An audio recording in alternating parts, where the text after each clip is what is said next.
मान पिता धन्यवाद करते हैं आज के बाइबल अध्ययन के लिए। खुदावन हरी को बड़ी बरकत है, आशीष करें पिता, यीशु नाम से मांगती हूँ, आमीन। हम पढ़ेंगे पहला इतिहास 28 अध्याय। मंदिर के विषय में दाऊद की सभा।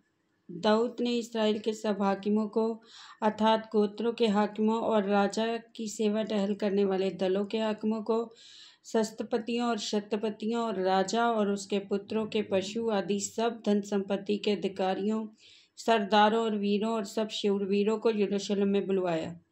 तब दाऊद राजा खड़ा होकर कहने लगा, मेरे भाइयों और हे मेरी प्रजा के लोगों, मेरी सुनो। मेरी इच्छा तो थी कि यहोवा की वाचा के संदूक के लिए और हम लोगों के परमेश्वर के चरणों की पीढ़ी के लिए विश्राम का एक भवन बनाऊं, और मैंने उसके बनाने की तैयारी की थी। परंतु परमेश्वर ने मुझसे कहा, तू मेरे नाम का भवन बनाने ना पाएगा, क्योंकि तू युद्ध करने वाला है और तूने लहू बहाया है। तो अभी इस्राएल के परमेश्वर यहोवा ने मेरे पिता के घराने में से मुझी को चुन लिया कि इस्राएल का राजा सदा बना रहे। अर्थात उसने यहूदा को प्रधान होने के लिए और यहूदा के घराने में से मेरे पिता के घराने को चुन लिया, और मेरे पिता के पुत्रों में से मुझी को सारे इस्राएल का राजा बनाने के लिए प्रसन्न हुआ। मेरे सब पुत्रों में से यहोवा ने तो मुझे बहुत पुत्र दिए हैं। उसने मेरे पुत्र सुलेमान को चुन लिया है कि वह इस्राएल के ऊपर यहोवा के राज्य की गद्दी पर विराजे।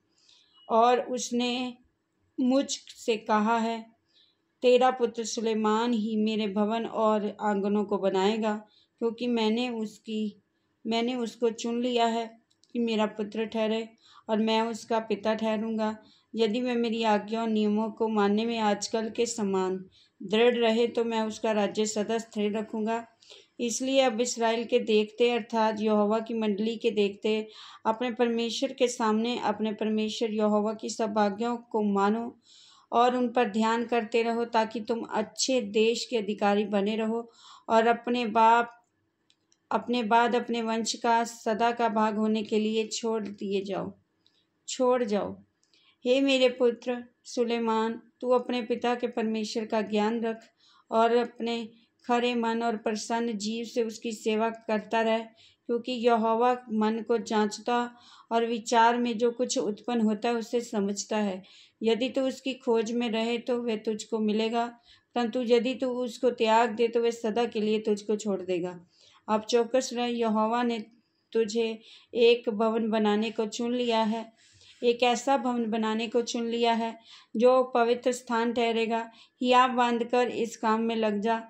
तब दाऊद ने अपने पुत्र सुलेमान को मंदिर के सारे कोठरियों, भंडारों, अटारियों, भीतरी कोठरियों और प्रायश्चित के ढकने का स्थान का नमूना, यहोवा के भवन के आंगनों और चारों ओर की कोठरियों और परमेश्वर के भवन के भंडारों और पवित्र की हुई वस्तुओं के भंडारों के जो नमूने ईश्वर की आत्मा की प्रेरणा से उसको मिले थे, वे सब दे दिए।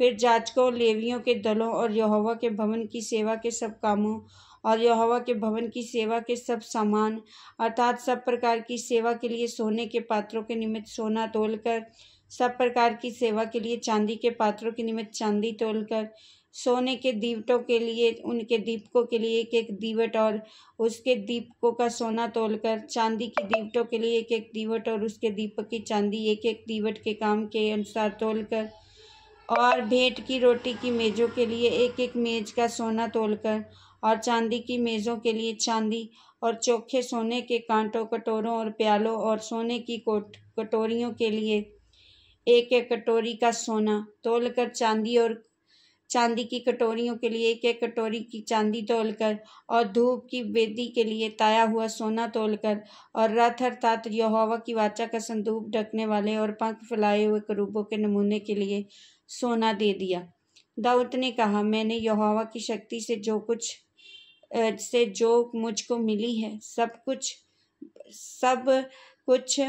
बूझकर लिख दिया है।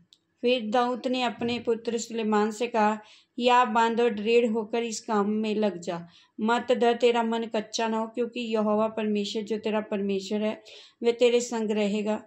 और जब तक यहोवा के भवन में जितना काम करना हो वे ना हो चुके, तब तक वे ना तो तुझे धोखा देगा ना तुझे त्यागेगा। और देख, परमेश्वर के भवन के सब काम के लिए जाजकों, लेवियों के दल ठहराए गए हैं, और सब प्रकार की सेवा के लिए सब प्रकार के काम प्रसन्नता से करने वाले बुद्धिमान पुरुष पर ही तेरा साथ बुद्धिमान पुरुष भी तेरा साथ देंगे, और हाकिम की सारी प्रजा के लोग भी जो कुछ तू कहेगा वही करेंगे। इस वचन के द्वारा प्रभु ब्लेस करेंगे। आमीन। सबको जय मसीह।